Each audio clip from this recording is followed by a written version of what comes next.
Teman-teman semua, selamat siang. Mudah-mudahan kita tetap produktif di waktu senggang ini. Video saya belum nyala ya.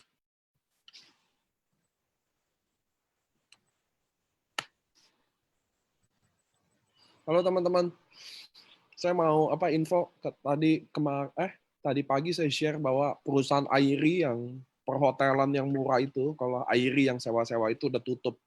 Bahwa banyak bisnis yang bertumbangan. Makanya saya bilang, kita yang di rumah punya waktu yang sangat banyak ini, kalau Anda bisa manfaatkan pasti jadi sebuah potensi baru. Kalau enggak, Anda lagi menyia-nyiakan waktu yang banyak ini. Hari ini kita akan belajar dari salah satu dokter juga, namanya Dokter Alam. Dia akan presentasiin SOP aja. Jadi kita kemarin ada SOP UTSU. Saya setiap Sabtu mau bikin setiap Sabtu kalau bisa ada dokter sih teman-teman. Nanti ada pertanyaan Q&A-nya puas-puasin, tapi jangan tanya kalau belum waktu Q&A. Apa sih yang Anda bisa tanya ke Q&A? Satu, dosis bisa, ada manfaat apa, ada sakit yang bisa atau enggak. Karena enggak semua sakit juga bisa disembuhkan oleh SOP atau UTSU juga. Kalau membantu pasti bantu. Kalau enggak ya enggak. Ya dok ya, bener ya dok ya. Ya, Kita dari awal betul. nggak pernah menyarankan atau membohong-bohong. Kalau nggak bisa kita bilang nggak bisa aja, udah simple. Nah teman-teman, sebelum saya mulai ini, kita kan tegur sapa dulu ya. Hari Senin nanti kalau bisa saya ada training sama Pak Mike, Pak Michael Tampi, bukan saya yang training sih, Pak Michael Tampi sendiri yang training soal Instagram mungkin ya, karena kan dia bangun perusahaan di Instagram beberapa sukses, kayak Parent Talk. Di Instagram tuh ada namanya Parent Talk, itu dia yang buat, itu punya Pak Mike tuh. Udah 700.000 lebih, maksudnya bisa sukses lah. Senin ini kita bisa belajar dari sosial media ya. Nggak selalu AFC mulu sih channel ini ya. Jadi Senin secara Instagram aja belajar dulu apa sih how to manage Instagram, apa yang harus kita lakuin. Itu untuk hari Senin.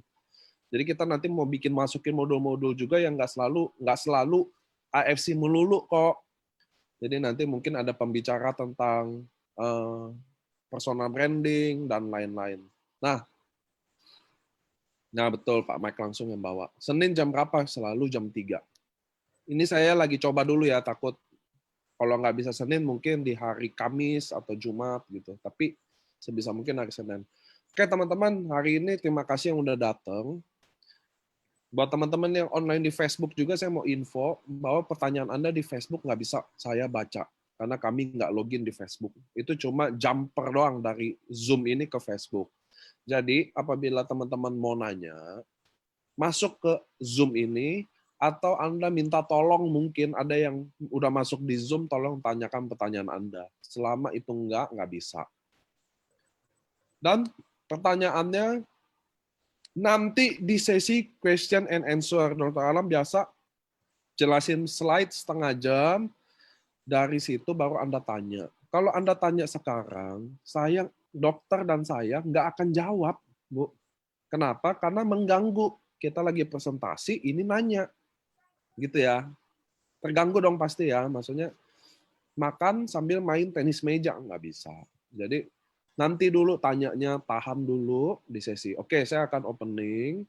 Nah ini Dokter Alam, dia punya, kalau Dokter Alam selalu punya slide yang beda. Dia biasa ada video-video stem cell-nya. Nah, oke, waktu dan tempatnya saya boleh kasih ke Dokter Alam ya dok ya. Ya silakan.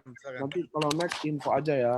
Oke, baik. Cek sound dulu, teman-teman. Suara Dokter Alam cukup keras nggak? AFC jelas? Jelas, kalau saya jelas. AFC jelas? Saya jelas. Angkat tangannya aja kalau jelas. Kalau jelas angkat tangan atau jempol. Ya. Jelas. Oke, sip. Oke deh dok. Baik. Selamat sore kawan-kawan semua member AFC yang saya cintai. Semoga tetap sehat dan walaupun kita di rumah aja, tapi aktivitas kita harusnya tidak terbatas di rumah. Karena ada media ini, media internet dan lain-lain, ini sangat membantu untuk bisnis kita ya. Dan juga jangan lupa kita kan dapat pahala dengan sharing-sharing kesehatan kita kepada teman-teman kita ya. Baik, hari ini temanya khusus tentang SOP. Jadi memang seperti yang Pak Diko sampaikan bahwa memang benar yang kita sampaikan ini adalah pertama adalah ini kan bisnis ini ada trust ya, trust, kejujuran. Jadi apa yang disampaikan kita tidak boleh overclaim. Kita fokus pada apa yang sudah dari hasil penelitian yang diinformasikan dari perusahaan kepada kita, yaitu ada paten-paten. Nah, kita berdasarkan paten-paten itu aja yang kita fokus. Setiap ada pertanyaan-pertanyaan, saya akan berusaha cari dulu, ini nyangkut nggak ke paten kita. Kalau nyangkut ke paten kita jawab dengan secara paten. Kalau tidak, baru kita akan tambahkan dengan logika. Logika tentunya, logika berpikirnya tentu berdasarkan dari ilmu-ilmu yang ada. Kalau saya kan tentu di kedokteran tentu kita kan melihat apakah ada konektivitas, ada kesesuaian dengan keilmuan yang saya pelajari. Nah, kita bisa jawab di situ.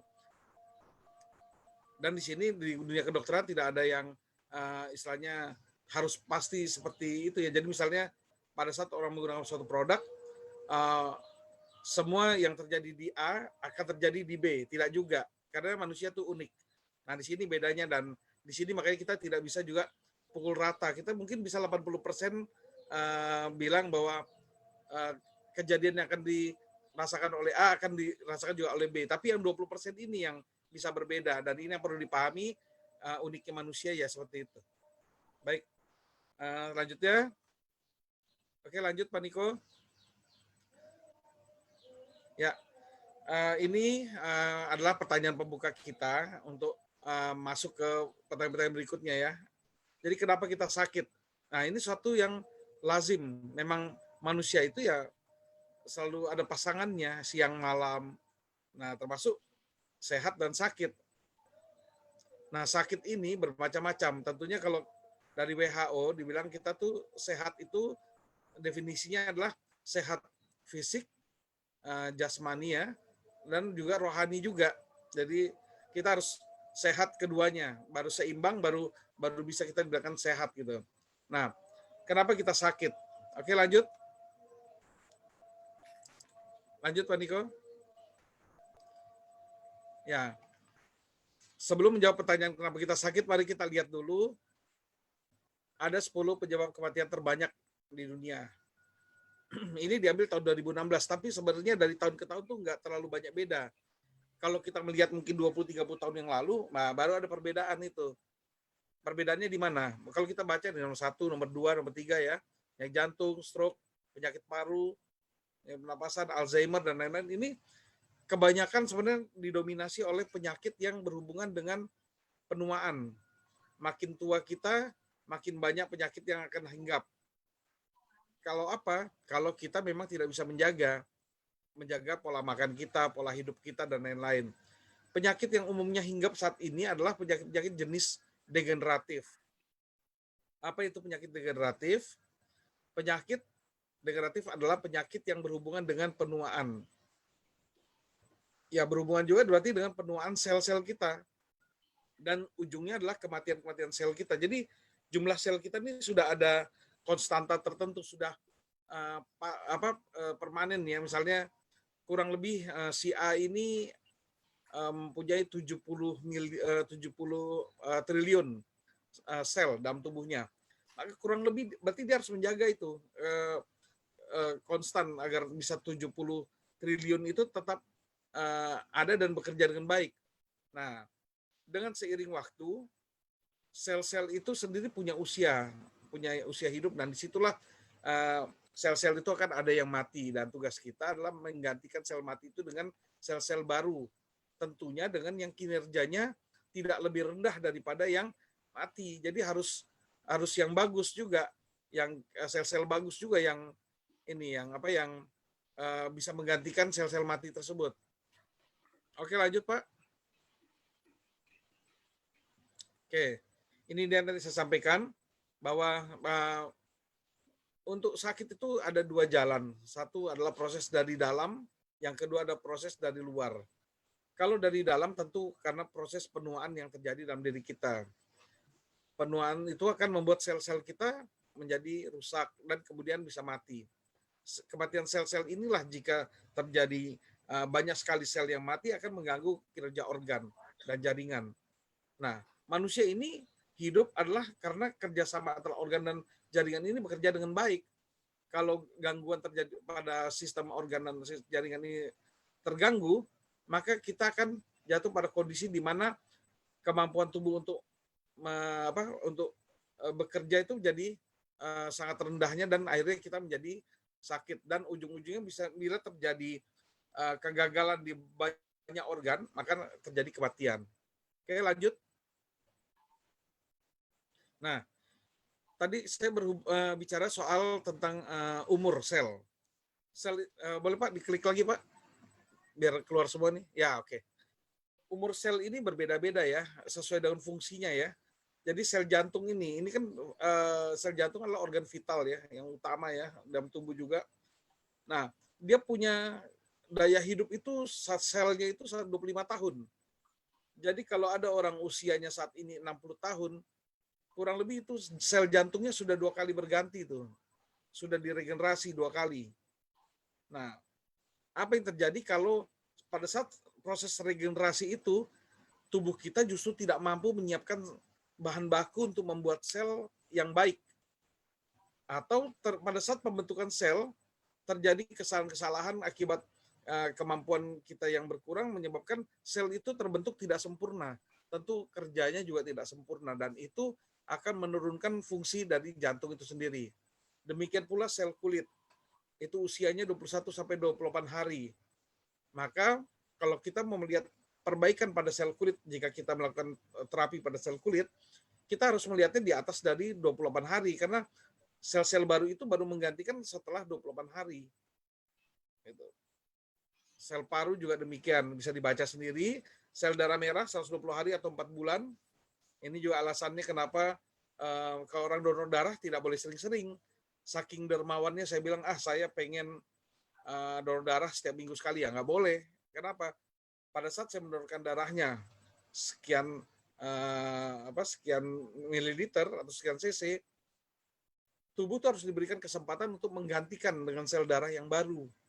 Kalau belum digantikan, kemudian kita sudah diambil lagi, akhirnya kita sendiri yang akan kekurangan sel darah merah. Dan ini juga dampaknya tentu kita tahu sendiri, pada sel darah merah itu adalah bertugas membawa makanan, nutrisi, oksigen, dan lain-lain kepada tubuh kita, dan sekaligus dia juga bertugas mengambil racun-racun atau sisa metabolisme dari dalam tubuh untuk dibuang. Jadi tugas kita ini jelas di sini, bahwa agar sel-sel yang mati atau yang rusak itu bisa segera digantikan dengan yang baik, dengan yang baru. Oke, lanjut. Lanjut Pak Niko. Ini dalam beberapa literatur ada yang menyatakan jumlah sel dalam tubuh orang dewasa itu antara 60 sampai 100 triliun. Ada yang spesifik menuliskan 70 triliun, ada yang nulis 100, ada yang 90 triliun. Semuanya itu ya tentunya berdasarkan dari slide yang mereka teliti, jadi tidak ada yang salah. Jadi kita bikin range antara 60 sampai 100 triliun, karena memang ada dalam jurnalnya. Dan kenyataannya, faktanya, ternyata kurang lebih dari sel-sel tersebut ada yang mati adalah 432 miliar sel, matinya setiap hari itu di berbagai tempat. Contohnya dia di otak nih ada 190 ribu sel dalam satu hari. Darah itu 2 juta sel. Itu karena kerjanya lebih berat ya, mungkin dia transportasi dan lain-lain. Sel kulit kehilangan 40 ribu sel, macam-macam itu, karena bisa sinar matahari, UV, dan lain-lain ya. Nah, bayangkan 432 miliar sel ini mati. Tentu kita harus menggantikan. Kalau mati terus 432 miliar dan tidak bisa digantikan setiap harinya, tentunya sel-sel kita akan makin banyak yang rusak, dan akhirnya kemampuan fisik kita akan menurun secara drastis. Oke, lanjut. Oke, ini statement bahwa setiap hari itu miliaran sel yang mati. Nah, ini harus jadi concern kita, harus jadi semacam misi kita, bahwa kita akan menyiapkan penggantinya juga miliaran dalam sel kita juga. Ya, inilah yang harus kita lakukan. Berarti apa? Berarti kita harus perhatikan nutrisi kita. Nutrisi kita harus perhatikan. Kedua, gaya hidup kita yang lain yang menyebabkan kemungkinan sel itu punya umur jauh lebih pendek. Nah, itu yang harus kita hindari. Oke, lanjut. Silakan lanjut, Pak. Ya. Nah, sakit ini kalau menurut salah seorang peneliti di Massachusetts ya, di Amerika, yaitu Dr. Raymond Francis, dia menyatakan bahwa sakit itu terjadi apabila sel yang mati lebih banyak daripada sel yang baru. Jadi artinya apa? Artinya tubuh kita tidak mampu menyediakan sel-sel baru atau memperbaiki sel-sel yang rusak, sehingga sel yang rusak maupun sel yang mati itu demikian banyaknya menyebabkan fungsi-fungsi organ kita menurun. Dan ini jika terjadi secara masif dan terus-menerus serta melibatkan banyak organ, ya tentunya akan memperburuk kondisi kita. Oke, lanjut. Silakan lanjut, Pak. Jadi satu-satunya cara adalah agar kita bisa bertahan hidup, kalau dari konsep sel tadi, karena sel itu bisa mati dan rusak, maka ya kita harus bisa regenerasi. Inilah jalannya agar kita bisa tetap sehat, stay healthy ya. Nah, dari sini. Oke, lanjut, Pak.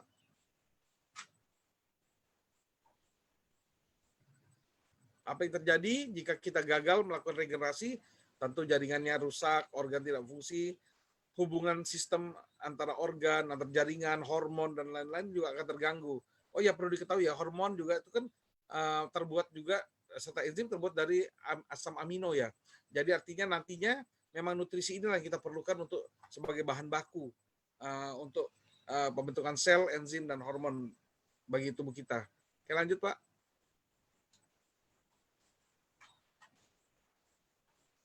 Nah, apa yang menyebabkan kerusakan sel? Tentunya kita harus tahu kenapa sel-sel kita bisa mati, itu bisa rusak, itu kenapa? Apa penyebabnya? Lanjut, Pak, silakan. Ini dia, polusi udara, di mana kita tahu dalam polusi ini kan selain racun juga ada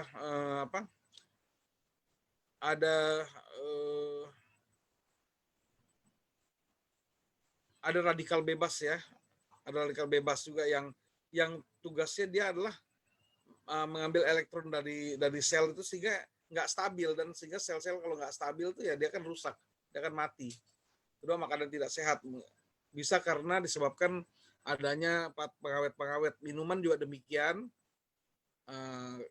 bisa dari segi pengawet, bisa juga dari segi kontaminasi. Kalau makanan tuh risikonya adalah dikontaminasi, adanya bakteri, virus, dan jamur yang masuk ke dalam pencernaan kita.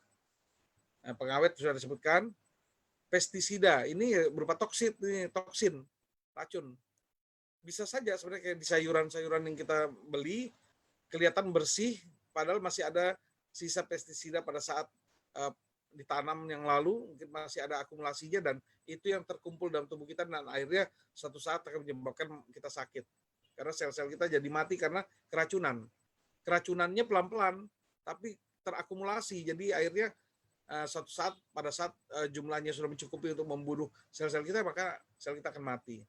Radiasi itu bisa dari mana-mana ya, bisa dari paparan sinar matahari, bisa juga dari elektromagnetik atau zat-zat yang berhubungan dengan mungkin ada yang berhubungan dengan nuklir dan lain. Di beberapa negara kan seperti Jepang, Rusia kan ada kasus radiasi karena nuklir ya. Tapi kalau di kita yang lebih sering adalah radiasi dari benda-benda elektromagnetik yang wireless. Makanya jadi kalau bisa benda-benda yang wireless itu tidak lama-lama kontak dengan tubuh kita. Ya, kalau tidur HP itu jangan nempel lah dengan badan kita tuh, kasih agak jauh-jauh ya. Nah, itu contohnya tuh. Oke, lanjut. Nah, salah satu penemuan abad 21 yang boleh dibilang merupakan terobosan besar ya dalam dunia kesehatan adalah penemuan stem cell, dan kemudian stem cell itu digunakan untuk terapi. Tentunya apa? Stem cell terapi ini tujuannya adalah agar sel-sel yang rusak, sel-sel yang mati bisa tergantikan. Memang stem cell ini memang sudah lazim ada dalam tubuh kita sejak kita pertama diciptakan dari hasil pertemuan sperma dan ovum. Itu juga merupakan stem cell sebenarnya. Kemudian dia akan menjadi zigot, dan zigot itu kemudian yang satu sel tadi akan berkembang menjadi yang miliaran sel ini dan triliunan sel ini. Jadi stem cell itu merupakan cikal bakal dari awalnya sel-sel yang membentuk tubuh kita ini. Oke, lanjut.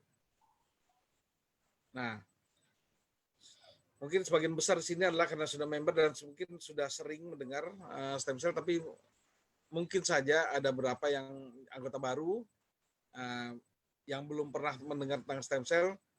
Ini sebagai informasi saja. Jadi stem cell itu adalah sel yang belum berdiferensiasi. Artinya apa? Sel ini masih dalam bentuk aslinya, yang belum menjadi sel otot, belum menjadi sel jantung, belum menjadi sel mata. Dia masih sel awal yang bisa menjadi apa saja. Kalau kue, ini stem cell ini ibarat tepung. Dia siap menjadi donat, dia siap menjadi roti, dia siap menjadi keki macam apapun juga. Siap menjadi apapun. Jadi onde-onde dan lain-lain mungkin ya, dan lain-lain. Nah, stem cell inilah yang ada dalam tubuh kita dan kita butuhkan untuk kelangsungan hidup dari sel-sel kita yang lain. Artinya apa? Untuk regenerasi kita butuh stem cell. Sayangnya, di usia kita 18-20 tahun, kemampuan stem cell kita menurun hingga demikian rendahnya sampai kita mungkin tidak mampu lagi untuk memproduksi sel-sel atau memperbaiki sel-sel yang rusak sesuai dengan jumlah yang rusak. Misalnya yang rusak ada 1 juta, kemampuan mungkin stem cell kita udah nggak sampai lagi bisa memperbaiki 1 juta itu. Mungkin cuma 500.000 yang bisa diperbaiki. Akibatnya apa? Terjadi penurunan dari kemampuan organ atau jaringan. Dan ini kalau berlangsung dari tahun ke tahun terus-menerus, tentunya makin banyak sel yang mati dan sel rusak. Gitu. Nah, stem cell inilah yang nantinya akan bisa menjadi sel saraf, sel jantung, sel hati, sel usus, dan lain-lain. Tentunya dia tidak otomatis menjadi menentukan sendiri ya mau jadi apa, tapi dia selalu berdasarkan kebutuhan. Jadi kalau misalnya contoh di jantung kita ada sel yang mati, nah maka akan keluar sinyal di situ akan memanggil stem cell. Yang stem cell ini akan dipanggil dan nantinya akan diminta untuk memproduksi sel jantung yang baru sebanyak yang dibutuhkan. Gitu. Jadi itu sinyal itu udah komplit. Selain memanggil stem cell dan menginformasikan ada apa dan ada apa yang terjadi dan kalau butuh apa, butuhnya misalnya butuh perbaikan atau butuh dibuatkan sel baru dan berapa banyak dan bentuknya seperti apa, itu semua sinyal itu sudah ada di situ dalam tubuh. Itulah canggihnya tubuh manusia ya. Dia bisa memberikan informasikan semua hal itu kepada stem cell dan stem cell bisa membuatnya. Tentunya stem cell ini kan dalam membentuk sel-sel baru tersebut butuh bahan baku. Nah, tugas kita lah untuk menyediakan bahan bakunya, yaitu tentunya masuknya harus melalui nutrisi. Ya.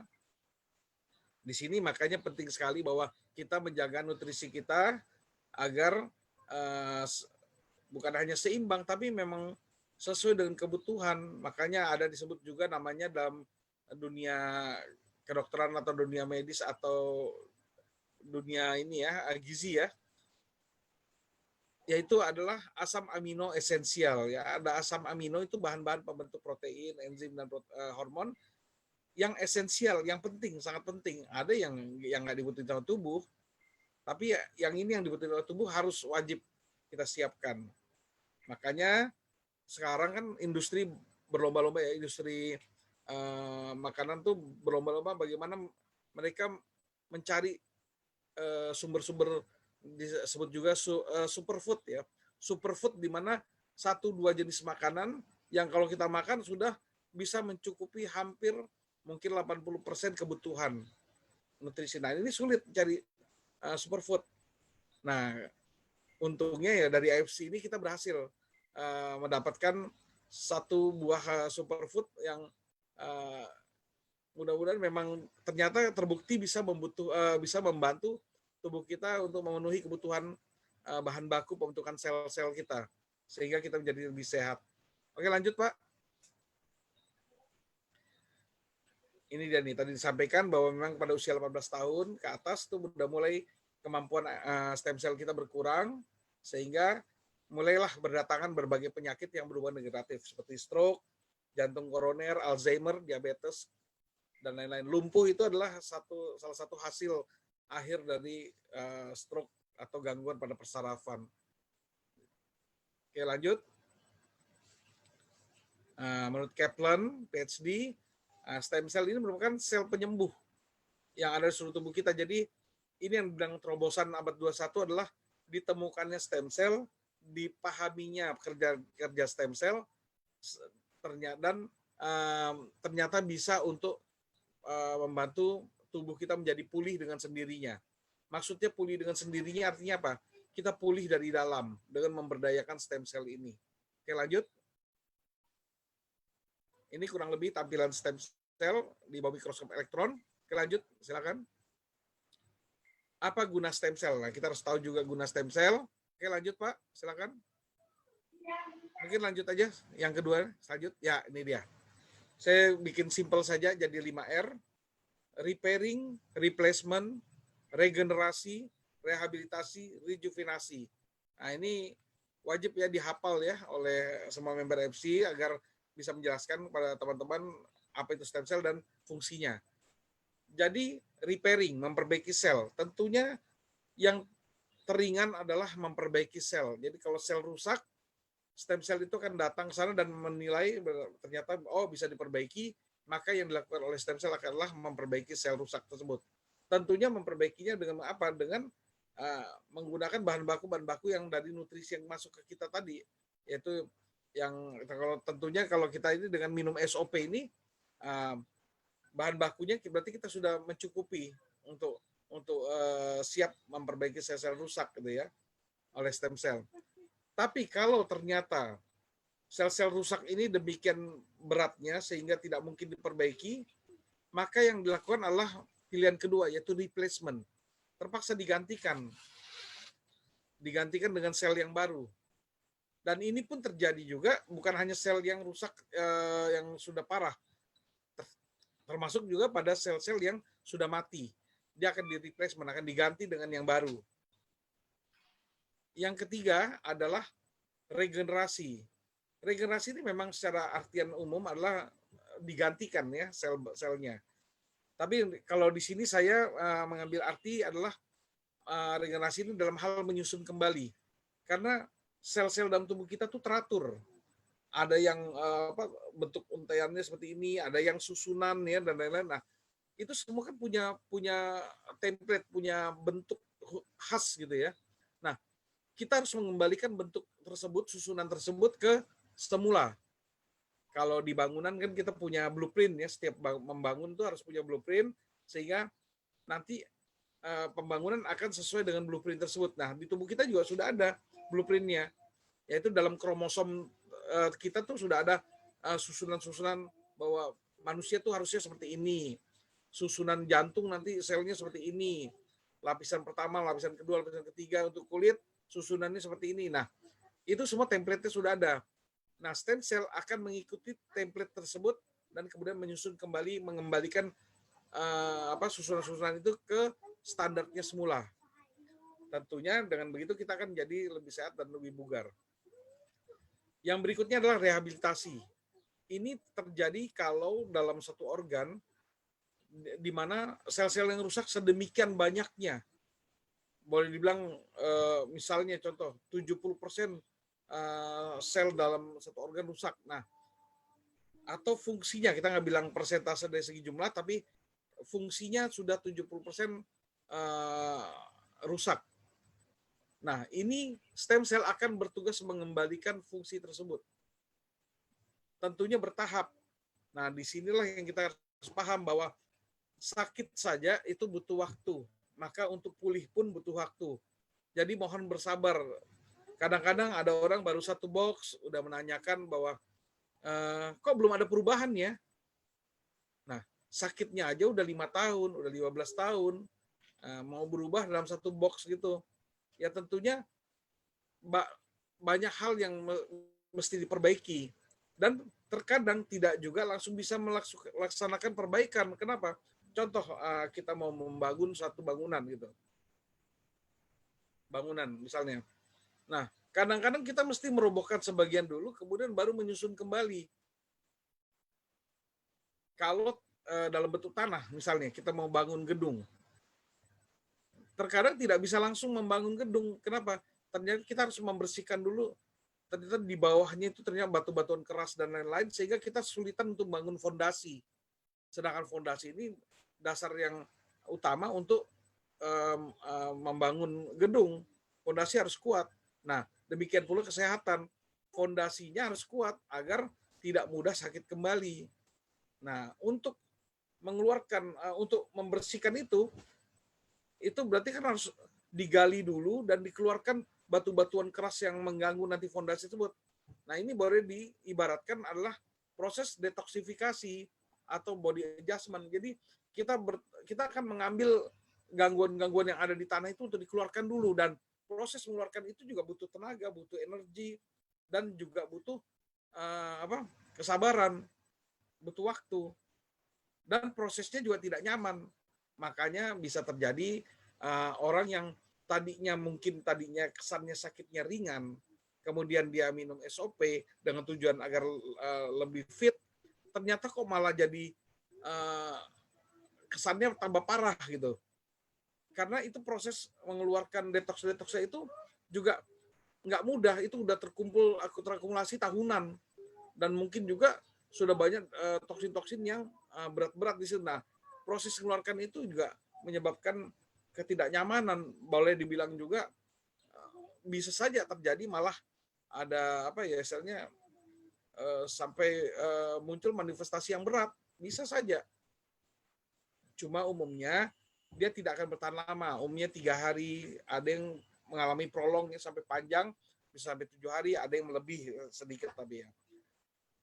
Nah, tentunya di sini saya biasanya menyarankan adalah perbanyak minum air putih, bisa juga dibantu dengan minum-minuman yang seperti teh dan lain-lain, dan juga aktivitasnya juga kalau bisa agak banyak yang sifatnya olahraga gitu ya.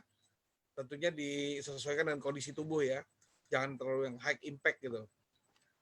Dan kalau tidak tahan, contoh misalnya ada yang muncul gatal-gatal, ya kalau sudah tidak tahan ya boleh saja pergunakan obat-obatan yang untuk menghilangkan gatalnya tersebut. Kalau munculnya rasa nyeri ya boleh. Kalau sudah tidak tahan, minumlah obat-obat painkiller atau penahan nyeri. Nah, seperti itu. Nah, yang terakhir adalah fungsi rejuvenasi, yaitu meremajakan sel. Kalau repairing, replacement, regenerasi, rehabilitasi sudah dilakukan, maka seharusnya tubuh kita sudah bugar dan fit. Maka akan ada bonus manfaat yang lain, yaitu peremajaan sel. Jadi sel-sel kita yang masih sehat, maka itu akan diremajakan. Dan ini akan muncul tampilannya di kulit kita, di wajah kita, di kulit di rambut, kuku, dan semua yang terlihat lah, akan terlihat itu akan jadi lebih muda. Jadi bukannya anti aging tapi reverse aging, bisa jadi lebih muda. Gitu. Inilah manfaat dari stem cell ya, tentunya ini berhubungan langsung juga dengan manfaat dari SOP. Oke, lanjut Pak. Ya, ini sekedar informasi saja, sekedar refreshing aja bahwa stem cell itu bisa bersumber dari kalau ini kita bagi 3 aja ya. Stem cell embrio ya, ini yang paling bagus sebenarnya, tapi karena kalau untuk mendapatkan stem cell embrio kita ini harus ambil dari sebelum menjadi janin ya, itu kita harus ambil embrionya. Jadi disinilah banyak negara yang melarang ya, karena di sini pada saat kita ambil embrio, stem cell embrio, maka kehidupannya tidak akan berlanjut lagi. Makanya sebagian negara ini ilegal. Kalau yang kedua adalah stem cell tadi pusat. Kendalanya adalah tidak semua negara atau daerah memiliki fasilitas untuk pengambilan stem cell tadi pusat ini. Karena dibutuhkan alat khusus, dibutuhkan kondisi ruangan khusus, dibutuhkan teknologi khusus, dibutuhkan keahlian khusus baik dokter maupun perawatnya, dan untuk penyimpanannya pun juga khusus, yaitu ada bank stem cell Kali Pusat, dan nggak semua tempat punya. Selanjutnya adalah biaya. Biayanya juga terhitung tidak murah. Dan juga hambatan berikutnya adalah hanya bisa digunakan sampai usia bayi tersebut 20 tahun kurang lebih. Jadi usia penggunaannya sampai 20 tahun. Kalau lebih dari itu, boleh bilang seperti kadaluarsa lah gitu ya. Maka pada saat dibutuhkan misalnya tapi sudah lewat dari 20 tahun, maka tidak bisa lagi dimanfaatkan. Yang ketiga adalah yang memang lazim digunakan di rumah sakit maupun di klinik. Kalau di luar negeri itu level klinik boleh ya melaksanakan stem cell sumsum tulang nih. Tapi kalau di Indonesia nggak bisa, harus rumah sakit. Dan saat ini cuma 11 rumah sakit yang diakui pemerintah yang bisa untuk melaksanakan terapi stem cell. Ini adalah mengambil stem cell dari sumsum tulang kita. Sumsum tulang kita. Jadi semua tulang-tulang kita, terutama sel-sel tulang yang bentuknya kayak pipa ya, seperti daerah betis, daerah paha itu ya, itu tuh mengandung sumsum itu. Nah, tapi ternyata cadangan terbanyak bukan di situ sumsum tulangnya. Terbanyak adalah ada di tulang panggul. Nah, jadi stem cell sumsum tulang ini biasanya kita ambil di tulang panggul. Bisa kiri, bisa kanan. Kenapa? Karena cadangan sumsum tulangnya paling banyak. Dan paling mudah diakses. Tentunya harus dilakukan pengeboran ya. Harus ditusuk sampai masuk ke dalam, menembus tulang, masuk ke dalam sumsum tulang, baru disedot. Dan itu yang nanti akan diolah. Diambil stem cell-nya saja dan disuntikan kembali ke dalam tubuh ke tempat di mana akan dilakukan perbaikan. Oke, lanjut Pak. Silakan. Nah, mungkin hari ini saya tidak muterin video ya, waktunya supaya lebih efektif, tapi saya kasih lihat yang di gambar-gambar aja. Jadi yang di atas kiri ini adalah proses persiapan, karena pasien ini adalah pasien yang punya masalah dengan gangguan di sendi lutut maupun pergelangan kaki. Nah, inilah kita persiapan. Sebelah atas kanan adalah proses membersihkan daerah panggul yang akan dilakukan pengeboran. Kiri bawah itu adalah proses pemasangan dak, yaitu supaya dilokalisir area mana yang akan dibor. Sebelah kanan bawah itu adalah proses penyedotan. Jadi sebenarnya di sini ada proses anestesi dulu ya, sebenarnya ada proses dibius dulu kulitnya. Cuma kita nggak ambil fotonya, yang kita ambil langsung proses pengeboran. Jadi ini menggunakan jarum yang cukup besar supaya sumsum tulang yang kental itu bisa disedot. Oke, lanjut Pak, silakan. Nah, ini proses pengambilan yang mulai disedot. Kalau bisa dilihat sini kelihatan lebih gelap ya. Mungkin lebih terlihat di sebelah kanan nih, kanan atas. Tampilan lebih gelap, tidak segar, tidak seperti darah segar, tapi dia lebih gelap karena memang sumsum tulang itu lebih konsistensinya lebih kental ya. Nah, kiri bawah adalah proses memindahkan dari tabung yang di kanan atas tadi ke dalam alat, dimasukkan ke tabung khusus. Tabung khusus ini kemudian dimasukkan ke dalam alat yang ada di kanan bawah, yaitu suatu alat yang bertugas untuk memisahkan sumsum tulang agar kompartemen stem cell-nya itu bisa terpisah dari sumsum tulang tersebut. Karena nanti kalau sudah selesai, itu nanti stem cell itu akan pindah ke tabung squid atau jarum suntik yang lebih kecil. Nah, stem cell-nya akan pindah ke situ, sedangkan sisa ampas dari sumsum tulangnya nggak dipakai itu nanti tetap di kanan. Oke, lanjut Pak. Nah, ini proses sudah selesai yang di kiri atas, di mana yang sebelah kanan agak gelap itu adalah sumsum tulang yang sudah tidak terpakai. Yang sebelah kiri yang dipegang itu adalah sudah stem cell di dalamnya sudah ada di situ dari hasil pengambilan dari sumsum tulang tersebut. Kemudian tabung yang lebih merah, lebih cerah ini ada stem cell di sini, kemudian disuntikan ke area-area di mana yang akan diperbaiki, yaitu daerah lutut pada pasien ini dan daerah pergelangan kaki. Dengan beberapa stem cell saja masuk ke dalam sendi-sendinya itu, diharapkan dalam beberapa hari, berapa minggu dia akan berkembang dan akan memperbaiki baik tulang rawan di situ, selaput pembungkus sinovialnya, kemudian memperbaiki otot-otot, tendonnya dan lain-lain, sehingga terjadi perbaikan pada pasien tersebut. Ini langsung disuntikan, kenapa? Karena pasien ini dianggap adalah pasien dengan kondisi penyakit yang tidak berat. Kalau penyakit berat, tentunya stem cell yang dibutuhkan lebih banyak. Kalau butuh lebih banyak, itu tidak cukup dengan ini saja. Jadi setelah diambil harus dibiarkan dulu. Butuh alat lagi, butuh ruangan lagi untuk membiarkan lagi, dan butuh waktu lagi. Bisa berapa hari, bisa berapa minggu, sampai menghasilkan jutaan stem cell yang kemudian nanti baru bisa diaplikasikan ke dalam tubuh pasien. Nah, oke, lanjut, silakan Pak. Lanjut Pak, silakan. Oke. Nah, terapi stem cell saat ini, ya memang kita kalau bicara jujur, ya ini memang mahal betul. Kenapa bisa dibilang mahal? Begini, saya mau bandingkan ya. Jadi pada saat kita membandingkan SOP kan salah satu alternatif ya dari terapi stem cell. Kita bandingkan SOP ini tidak dengan dengan produk-produk yang lain yang tidak apple to apple.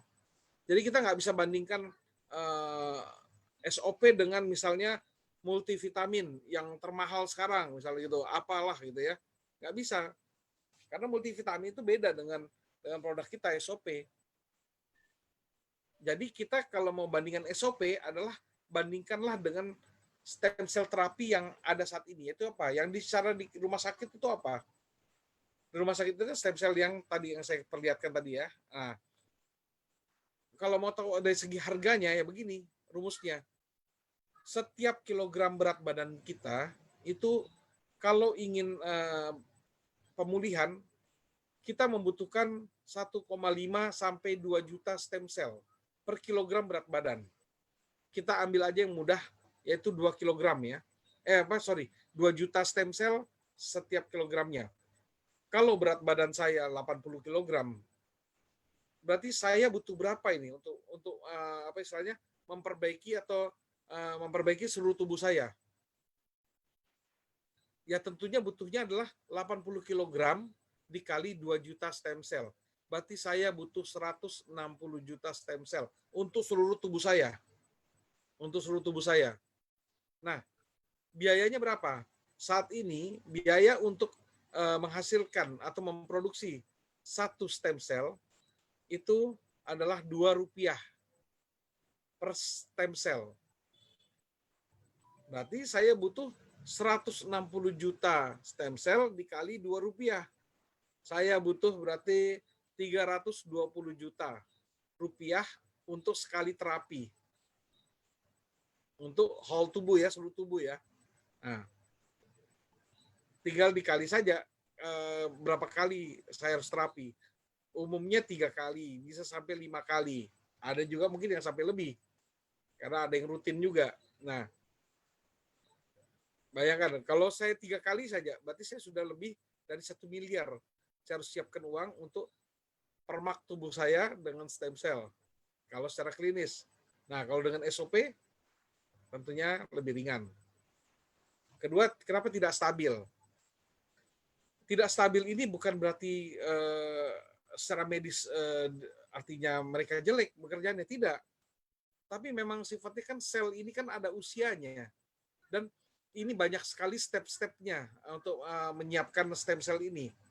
Nah, setiap fase atau setiap step-step ini punya risiko untuk terjadi kerusakan, kegagalan, dan lain-lain.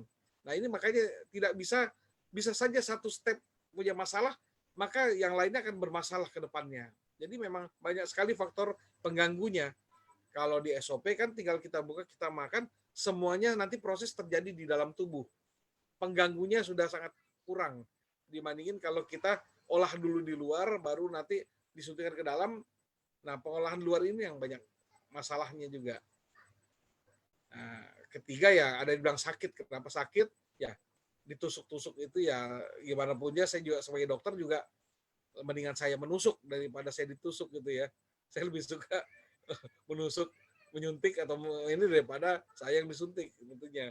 Ya nggak semua orang mau lah nggak nyaman ya dengan sakit ya. Sulit. Kenapa sulit? Ya tadi karena ya butuh keahlian khusus, butuh alat khusus, butuh tempat khusus. Nggak boleh kita ketemu di rumah saya terus langsung saya lakukan tindakan, nggak boleh. Kita butuh tempat khusus. Jadi nggak mudah untuk melakukan ini. Itu banyak syarat-syarat yang harus dipatuhi. Dan jangan lupa setiap tindakan yang sifatnya melobangi tubuh itu punya resiko untuk terjadi infeksi maupun emboli perendangan. Jadi tetap berisiko ya. Oke, lanjut.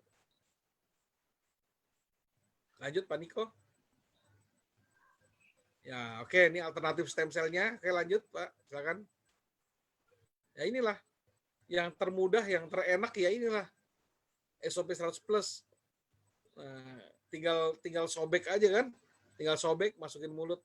Nah, enak sekali nih. Oke, lanjut. Ya, ada 3 paten dari SOP. Nah, ini lah. Saya bersyukurnya di sini adalah produk kita ini sudah dikasih senjata. Senjatanya apa? Yaitu penelitian. Fakta-fakta penelitian, dan itu akhirnya muncul apa? Berupa pengakuan paten. Kalau sudah bicara paten, maka ini tidak terbantahkan. Misalnya di sini dikatakan di paten pertama, cell regeneration effect. Berarti memang sudah terbukti secara in vivo dan in vitro atau istilahnya di dalam lab dan kenyataannya uji klinis bahwa memang benar orang yang mengkonsumsi SOP 100 plus sel-selnya akan terjadi regenerasi. Nah, yang menyebabkan kok hasilnya bisa beda-beda ya. Ada yang baru 2 saset, ada yang 1 box, ada yang 3 paket baru berasa. Nah, itu adalah kondisi masing-masing orang yang berbeda-beda.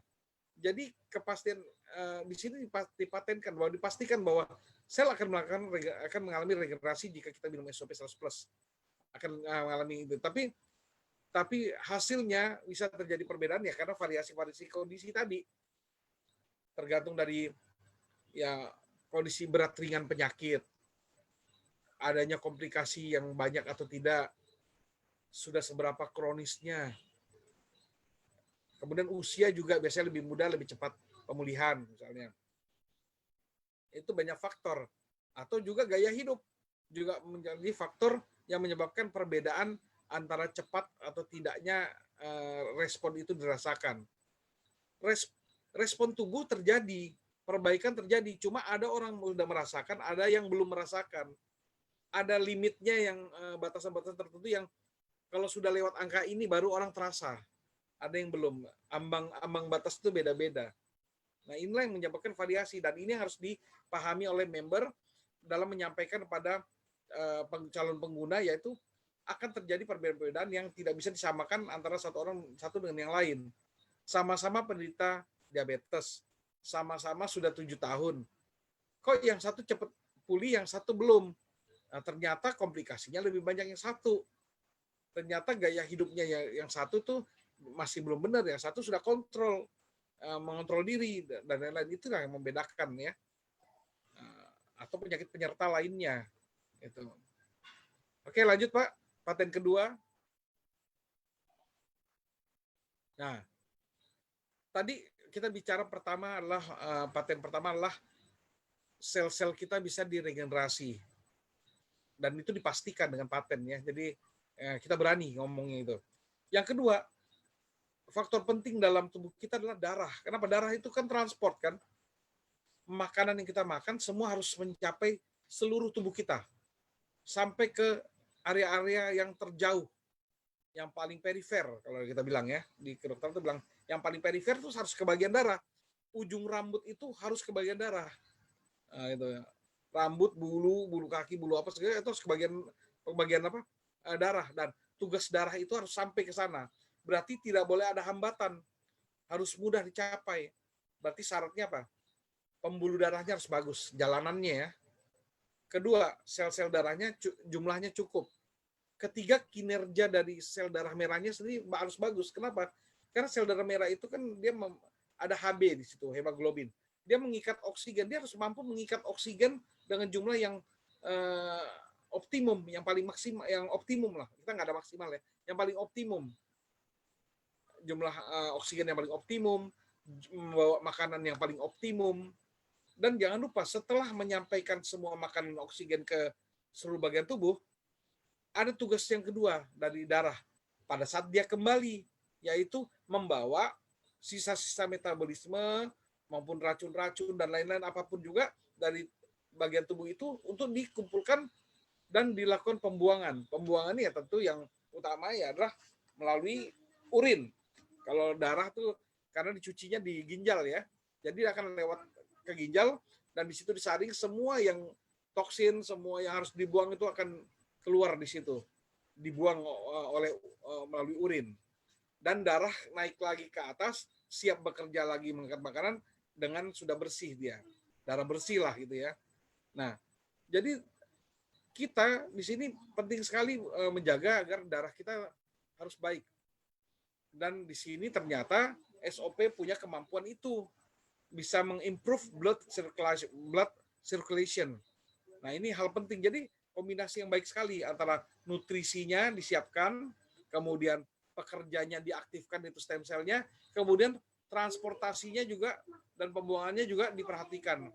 Luar biasa ini, produk ini lengkap jadinya. Dan ini ya di tempat lain yang nggak terjadi gitu. Di produk lain nggak terjadi ini. Nah, oke Pak, yang ketiga Pak, lanjut Pak. Silakan lanjut. Nah, ini adalah bonus. Paten ketiga ini bonus. Kenapa? Ternyata orang-orang yang kalau darahnya bagus, lancar, nutrisinya tercukupi, dia jadi fit, bugar, ya otomatis akan tampil di luarannya juga bagus gitu. Yaitu apa? Muncul di kulitnya ya, terjadi perbaikan-perbaikan yang nampak lah, seperti kulit yang wrinkle-nya hilang, pori-pori yang besar jadi mengecil, jadi halus, kemudian apa? Tampil segar, kulitnya keriputnya hilang, dan lain-lain lah. Pokoknya intinya ini bonus ini. Ya, jadi kalau mau nyaman nanti jangkau ya udah jelas lah, kita harus gunakan SOP secara rutin ya. Minimal 1 saset sehari kalau nggak ada keluhan, atau keluhannya minimal lah ya. Tapi kalau sudah ada masalah, saran saya kalau bisa gunakanlah 2 kali 1 sehari. Mungkin demikian yang saya sampaikan, teman-teman. Ya, dianjurkan konsumsi SOP, apalagi yang puasa nih bagus nih. Ya.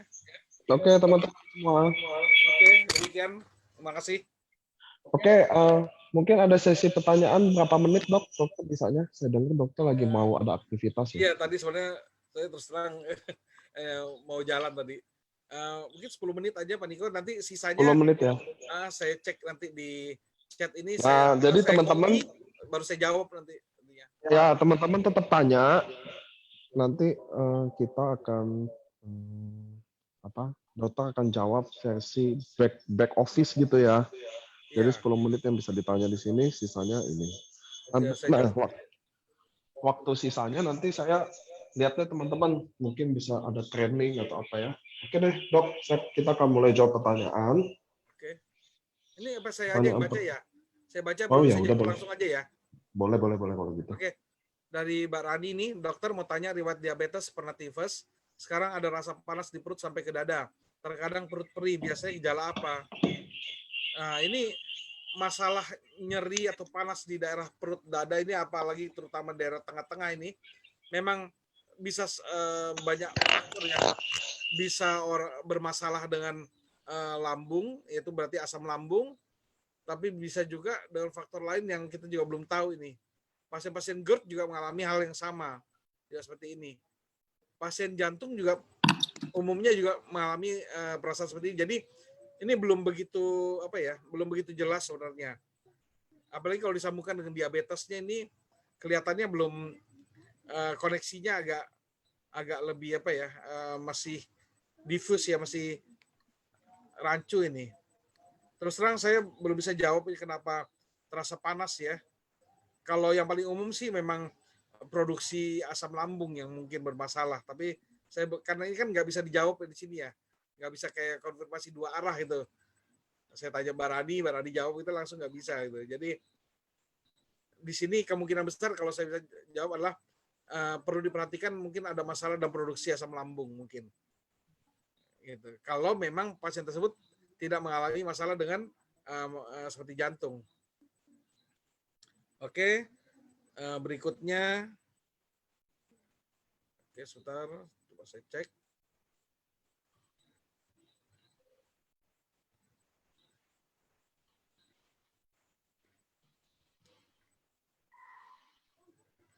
Sebentar ya.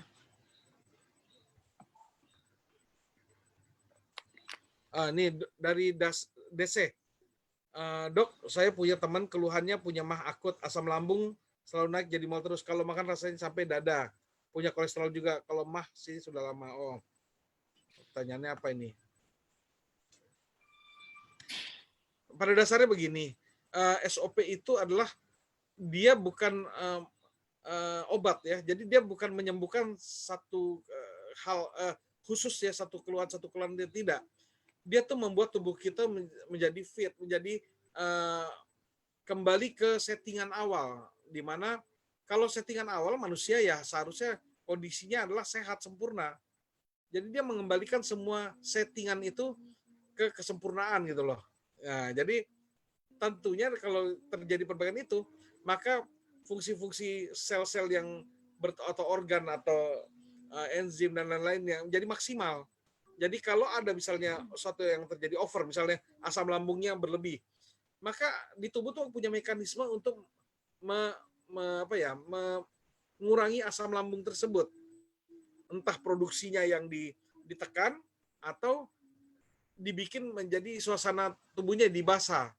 Nah, itu tubuh itu akan mengatur sendiri. Nah, dengan menggunakan SOP ini membuat tubuh kita mampu untuk melakukan itu, menjadi lebih berdaya untuk bisa melakukan itu. Oke. Ini dari Ibu Ina, mama saya usia 85 tahun, saraf kejepit di pinggang. Konsumsi SOP setiap hari 2 saset campur air. Sudah minum 2 box, awalnya tidak kenapa-napa, tapi sudah 2 minggu ini pinggangnya seperti cepat pegel, berdiri agak lama, terus kaki kirinya mengalami sakit yang terus-menerus. Oke, dan seterusnya.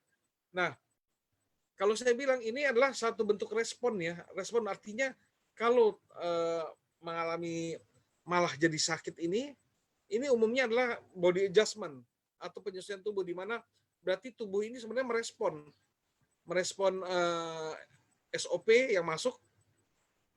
Nah, prosesnya itu biasanya kalau apalagi berhubungan dengan saraf ya, malah menjadi lebih sensitif sarafnya.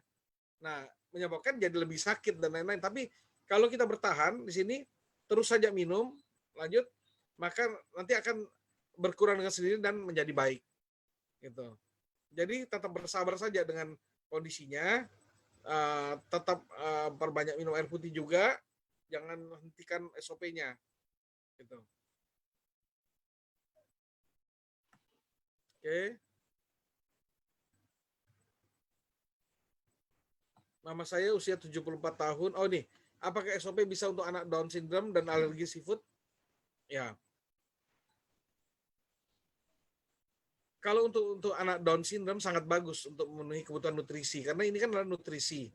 Nah, untuk yang alergi seafood, kan seafood kan tidak secara umum ya, tapi ada yang saya alergi ada udang saja, saya alergi sama ini saja.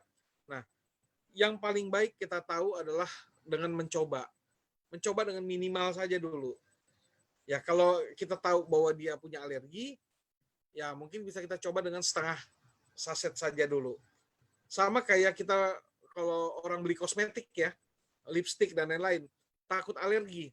Biasanya kita oleskan di bawah telinga. Itu kan kalau untuk mencoba kosmetik ya.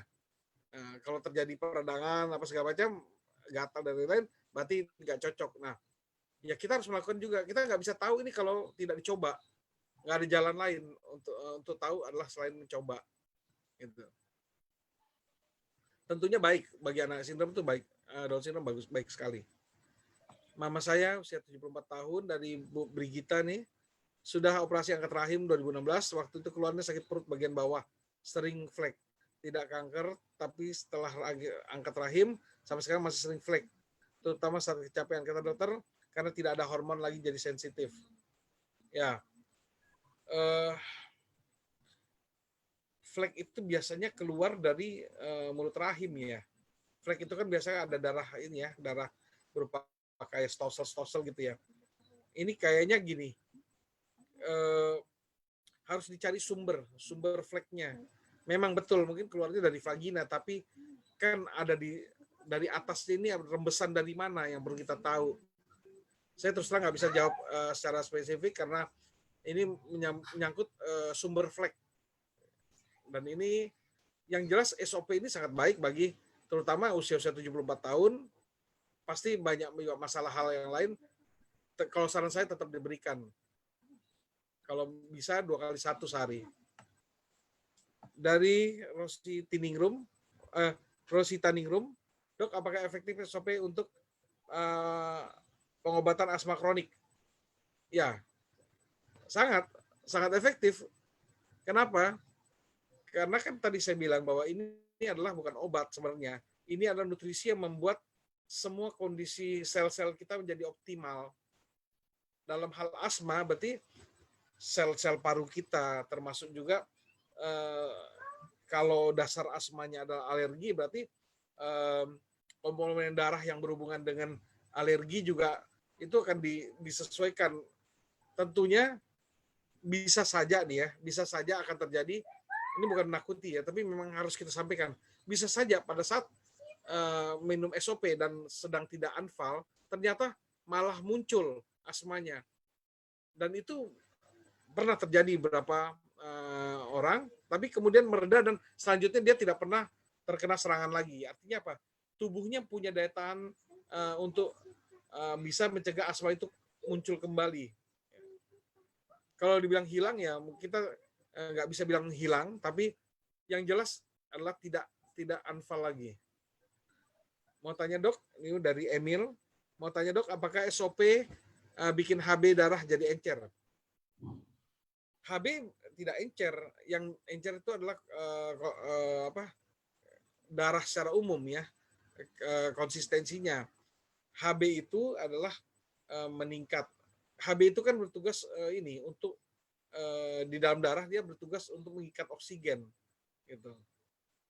Tapi yang jelas SOP bukan pengencer darah. Jadi beda ya. Jadi ada yang nanya, saya minum pengencer darah, boleh nggak minum SOP? Ya boleh, karena memang bukan kerjanya SOP mengencerkan darah. Tapi dia akan mengkondisikan, SOP kan mengkondisikan agar pembuluh darah dan darah itu menjadi lebih lancar ya. Iya betul. Kenapa? Satu, plak-plak dalam pembuluh darah itu akan terkikis. Ya, tentunya tidak serta-merta langsung kayak hilang gitu ya, tapi bertahap ya akan terkikis. Jadi pembuluh darah jadi lebih lancar. Kemudian sel-sel pembuluh darahnya sendiri akan diperbaharui. Tadinya udah nggak lentur jadi lebih lentur lagi. Ya tentu ini biasanya hubungan nanti ke tekanan darahnya jadi menurun dari segi apa? Yang hipertensi terjadi perbaikan, jadi progres. Ya, kemudian kolesterol juga mempengaruhi kekentalan darah. Itu juga bisa ditekan juga di situ. Karena ada komponen yang bisa menyebabkan kolesterol kita menjadi ke arah normal. Ya tentu darah kita akan menjadi lebih baik gitu. Dari C, penyakit urtikaria dermatografia bisa dibantu SOP Otsu? Bisa, urtikaria bisa. Pernah minum obat dokter antihistamin nggak efek, malah makin parah. Ya, soal obat dokter ini saya nggak bisa komentar karena memang reaksi orang berbeda-beda. Tapi sebagai ikhtiar SOP bisa diberikan pada pasien urtikaria. Kalau khawatir terjadi alergi, kembali lagi tadi saya sampaikan diuji dulu dengan minum dengan dosis rendah dulu. 1 saset, atau kalau pada anak-anak bisa setengah saset dulu. Mau tanya, penyakit lupus boleh nggak nggak boleh kena matahari, boleh nggak SOP? Boleh. Lupus baik. Lupus itu penyakit autoimun ya. Jadi bagus pakai SOP ya. Saran saya tentu lebih baik dimulai dari sebenarnya kepengennya saya memberikan dosis 2x1, tapi kalau ada kekhawatiran misalnya reaksinya, maka bisa dimulai dengan 1 saset per hari. Nanti setelah 1 minggu 2 minggu, kemudian di up menjadi 2x1. Gitu. Ini dari Ibu Sarah, 4 tahun yang lalu mama teman saya pernah stroke. Dulu kata dokter kena saraf otaknya. Seminggu ini teman saya memberikan SOP kepada mamanya, namun 2 hari ini tangan kanan kakinya goyang terus. Kenapa? Ya, yang saya bisa jawab adalah berarti fungsi dari otak, otot, saraf itu sudah mulai terkoneksi, tapi belum terkoordinasi. Jadi semuanya sudah mulai hiduplah bahasanya ya, dihidupkan, diaktifkan, tapi koordinasinya belum bagus gitu. Nah, itu butuh latihan. Jadi nanti latihan selanjutnya apa? Otak memerintahkan misalnya latihan mengambil benda, mengambil apa? Nah, itu latihannya seperti itu, mulai dari kegiatan-kegiatan yang kecil-kecil, yang ringan-ringan sampai ke yang besar. Kalau saya tolong sampaikan ke mamanya bahwa jangan begitu khawatir, itu tanda mudah-mudahan tanda baik di mana bahwa saraf-sarafnya sudah mulai hidup, sudah mulai bisa mengaktifkan otot-ototnya juga, tinggal koordinasi antara otak dengan otot dan sarafnya itu yang harus dilatih gitu. Lanjut aja minumnya. Pertanyaan dari Pak Andi Suroyo, apakah pasien gagal ginjal masih mungkin diperbaiki? Masih mungkin. Karena sesuai informasi saya tahu, kalau ginjal rusak tidak mungkin diperbaiki. Informasinya tidak tepat. Nah, jadi pasien gagal ginjal masih bisa diperbaiki. Syaratnya apa? Masih ada sel yang masih baik. Masih ada sel yang masih baik. Kenapa? Karena stem cell itu datang ke ginjal dan dia pada saat akan mengganti dengan sel baru, dia akan mengcopy dari sel yang sehat. Dia akan mencari kopinya yang sehat, dicari sel sehat, kemudian dia mengcopy di ginjal tersebut untuk menghasilkan sel-sel sehat yang baru. Gitu. Jadi optimis Pak, ya optimis bisa, ya. Dan ini nggak 1-2, sudah banyak yang berhasil. Bisa dilihat dari apa? Yang nggak bisa kencing sekarang udah bisa kencing. Kondisi umumnya dari yang berat menjadi sudah makin ringan, makin mampu, makin kuat tubuhnya. Kulitnya juga biasanya kalau cuci darah udah sering menghitam, ya kan makin memudar, makin ke arah cerah, makin bugar lah gitu ya. Jarak antara cuci darah yang satu ke yang lain juga makin jarang ya. Oke, Pak Andi Suroyo. Nah, ini dari Ibu Liago, Dok, gagal ginjal cuci darah seminggu 2 kali, idealnya konsumsi berapa saat sehari? Oke. Kalau saya sarannya adalah 2x1 sehari. Nanti kalau dia sudah kencingnya mulai bagus dan lain-lain, ditingkatkan. Jadi kita nih intinya jangan langsung kasih dosis tinggi dulu, boleh dari yang rendah dulu, bahkan boleh dari 1x1, boleh dari 1x1, produksi kencing makin baik, udah mulai banyak, baru naik ke 2x1, kemudian naik ke 3x1 atau 2x2, ya. Dari Bu Mutmainah, kalau SOP 100 plus termasuk obat atau makanan? Saya jawab itu makanan.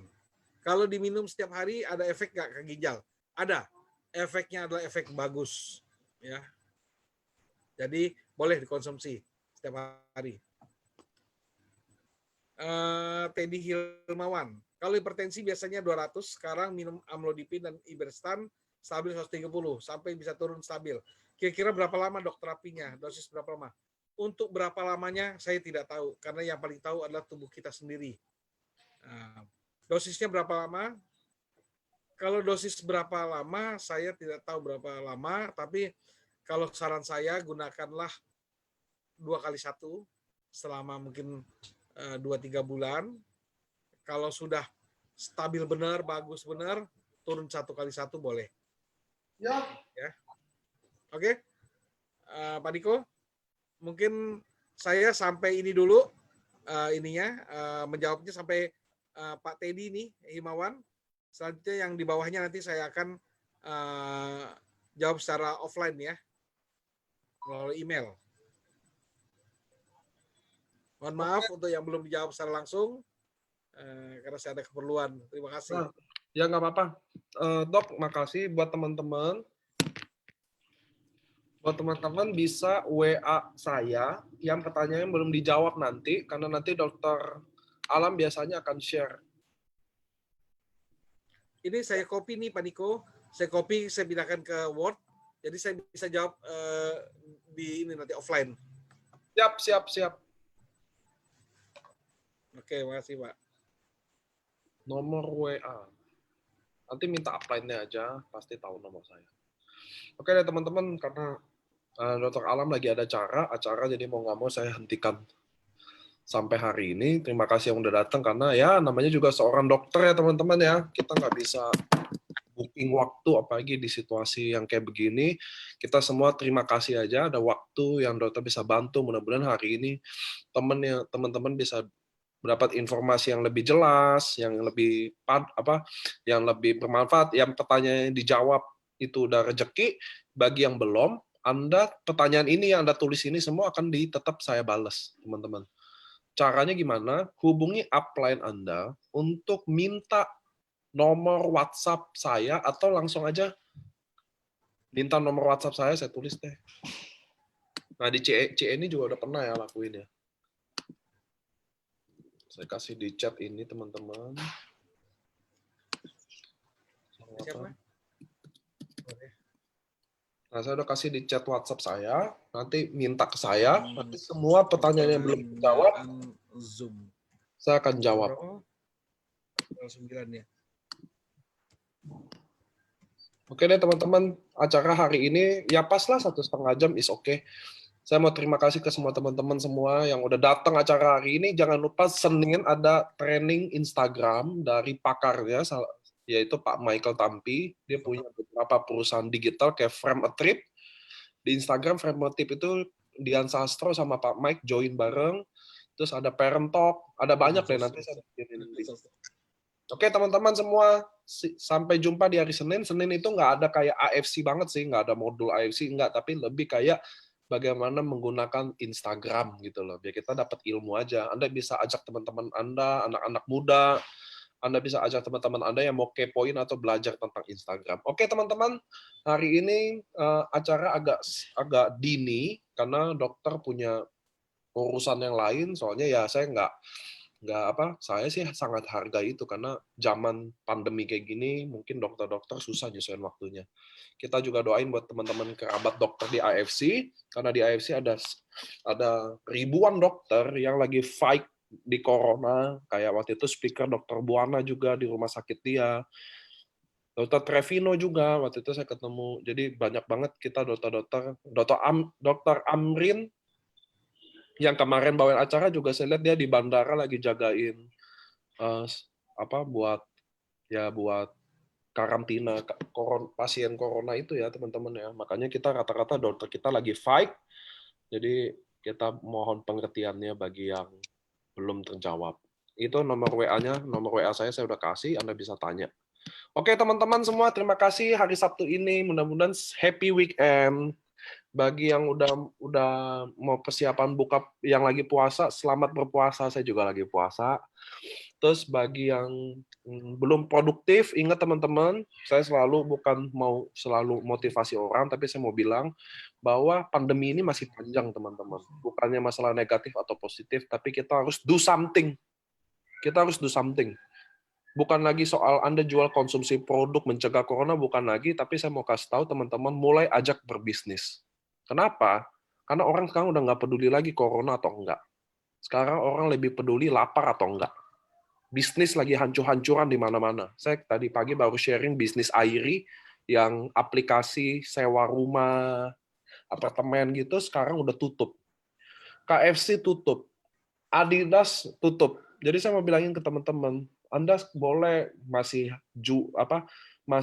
maksudnya konsepnya bahwa cegah corona, apalagi kemarin ada testimoni corona ya, 2 orang nambah lagi. Kita testimoni corona banyak teman-teman. Cuma kalau Anda masih jual produk sekarang orang akan bilang mahal, dia nggak bisa beli. Karena sekarang ekonomi lagi sulit, tapi kita harus mulai ajarin peluang bisnis. Apa peluang bisnisnya? Sekarang ada promo Ruby. Teman-teman kan tahu ada promo Ruby ya? Yaitu 1650 dia dapat hak Ruby. Apa tuh hak Ruby? Dia bisa sponsor Ruby dapat 300.000 loh. Lumayan kan? Kalau dia sponsor Ruby 2 box dapat 300.000, kalau dia konsisten kerja, maka dia 1 bulan dapat 9 juta.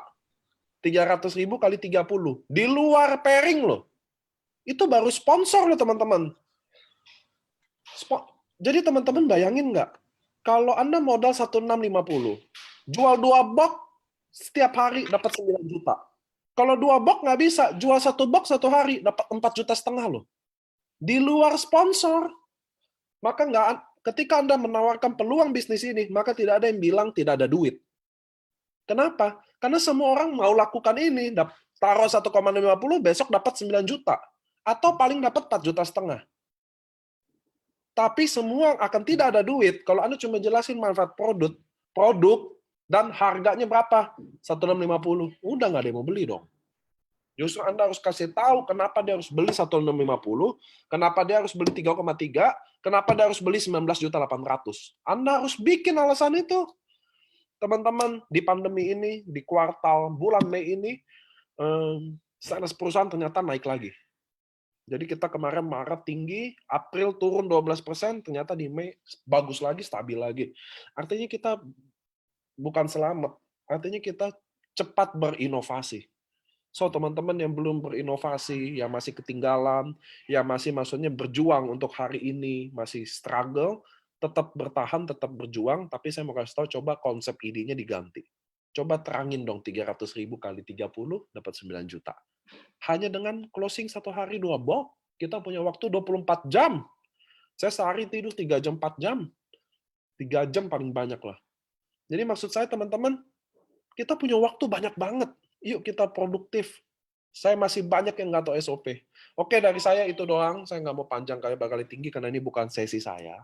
Nanti tunggu aja sesi selanjutnya. Saya mau bilang terima kasih. Hari Sabtu Anda luangin waktu, tetap produktif, tetap positif, dan tetap percaya bahwa diri Anda bisa. Kalau saya AFC percaya diri Anda bisa, apalagi Anda semua pasti. Oke teman-teman, see you di hari Senin. Terima kasih yang udah datang di Facebook dan Zoom kita. Bye-bye. Go Bushido!